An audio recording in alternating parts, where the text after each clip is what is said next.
मुत्तहदा opposition ने chairman senate Sadiq Sanjrani को भी तब्दील करने का फैसला कर लिया है। अपोजिशन जराये का कहना है कि सादिक संजरानी वजीर आजम इमरान खान के खिलाफ पेश करदा तहरीक एतमाद में मुसलसल जानबदारी दिखा रहे हैं। अपोजिशन जराये ने बताया कि उम्मीद थी कि सादिक संजरानी कम अज कम इस मौके पर गैर जानबदारी दिखाएंगे।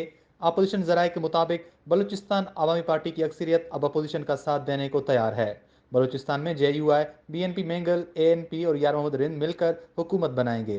PDM के जराये के मुताबिक BAP के अराकीन बलूचिस्तान असेंबली की बड़ी तादाद साथ देने का यकीन दिला चुकी है।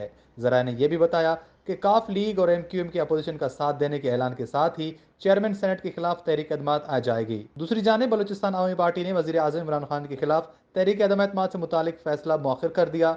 जराये ने बताया कि तहरीक एतमाद पर बलूचिस्तान अवामी पार्टी ने फैसला कौमी असम्बली इजलास से मशरूत कर दिया। बलूचिस्तान अवामी पार्टी ने तहरीक एतमाद से मुतालिक पार्टी में मजीद मुशावरत करने का फैसला किया है।